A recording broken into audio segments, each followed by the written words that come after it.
times, it is not the big life events that often harm our mental health, but the small daily habits that we don't even notice.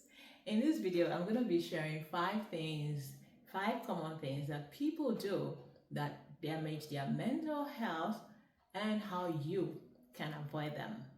I am Tommy from the Soul Practice. Here on this channel, I share with you tips that will help you navigate life's challenges and live a peaceful and successful life that you deserve.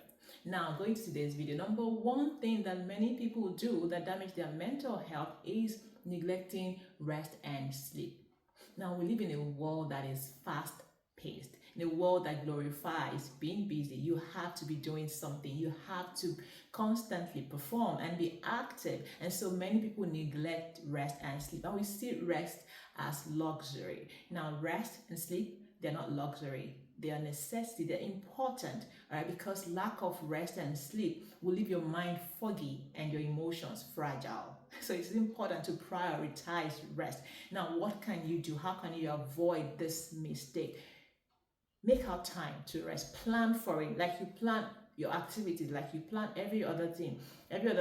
Plan for rest. Set a time that you go to sleep. Set a time that you take a little rest. Take short rest during the day, and at night plan the time that you go to bed and the time that you wake up in the morning. This helps you to put sleep in your plan, in your daily plan, and then you can have enough rest and sleep. And also remember that sleep is not laziness. No, it is fuel. It helps your body rejuvenate, it helps your brain rejuvenate, and then you can go out and do the things that you need to do, and you can perform and be productive in the things that you're doing. All right, the number two mistake that people make is bottling up emotions. Now, some time ago, I was in a situation where I was like this, all right, bottling up my emotions. I just couldn't express myself. I didn't want to make the other people feel bad, so I bottled up emotions. But remember that when you bottle up emotions, they don't go away. They pile up, just waiting to spill over. And that's exactly what happened. They spilled over and I exploded. This is what happens when you bottle up your emotions. So you need to learn to express what you feel. Do not deny that you're angry, or don't deny whatever it is you're feeling. If you need to express your displeasure, do it. Now, you may need to learn, if you don't know how to express your emotions in a safe and healthy manner, you may need to learn how to do that. But it is important to express these emotions. Emotions don't go away when you don't express them. They are there, suppressed, but they are there. And one day they will spill over. One day you will explode, all right? So do this to avoid endangering and damaging your own mental health by bottling up emotions. Number three is comparing yourself with others. Now, a lot of people do this, and social media can just make you do this a lot. Scrolling through social media can make you feel that you're not enough. When you see what people are posting, when you see what the things that are there online, you feel that you begin to compare yourself and ask yourself, what am I doing? But remember that social media is not real life. People post on social media what they want you to see, the curated version of them, of their lives, and that's what you see. And if you're not aware of this, you have to be consciously aware of this. All right. Otherwise, you will look at these things and then you start looking at your life and comparing yourself with other people, and that would fuel anxiety and depression, and you are damaging your mental health gradually. So what can you do to avoid this? First is to always remember social life is not real life. And two, you may need to unfollow accounts that make you feel less than you should be. All right. Unfollow such accounts that make you feel less of a person. Unfollow accounts that make you compare yourself. You are helping yourself. You don't need to be following every account. You don't need to be following everybody. All right. So follow only the accounts that push you to greatness, that push you to do the things that you want to do, that encourage you, not the ones that feel comparison. And number four is overcommitting and pleasing.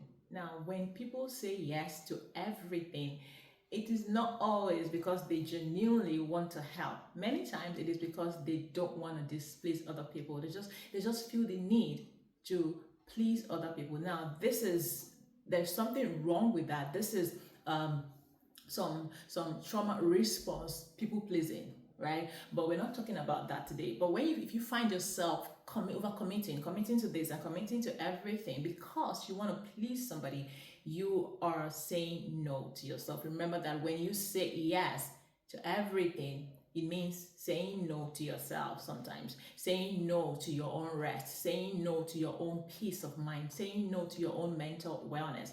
It's okay to say no sometimes so that you can say yes to yourself. You don't have to take on everything. You don't have to jump on everything with everybody. Prioritize your mental health.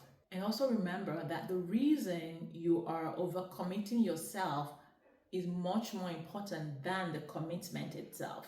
All right. So if you're committing, if the reason you're saying yes to everything is because you don't want to displease somebody, it's just to please somebody, then that's not helpful for you. All right. The reason you're saying yes should really be born out of genuine love. Remember to say that everything we do is infused with the energy with which we do it. So the energy that you're projecting when you say yes is much more important than the commitment, than what you're saying yes to. And when you do it from a place of love, when the time comes that you have to say no, the people will understand. They will see it because it is still, even your no is born out of genuine love, and they will see that and they won't be displeased because that is not your reason for saying yes in the first place. So when you say no, they won't see it as you're displeasing them, and they won't be displeased. They will understand that, okay, now there is a reason for your no, and they accept it from the place of love that you are giving it. The energy that you're projecting will rub off on them. And lastly, number 5 is negative self-talk. Okay, don't do this. Don't talk down on yourself. A lot of people do this. The way you talk to yourself matters a lot. Okay, don't criticize yourself. Replace criticism with compassion. Give yourself time.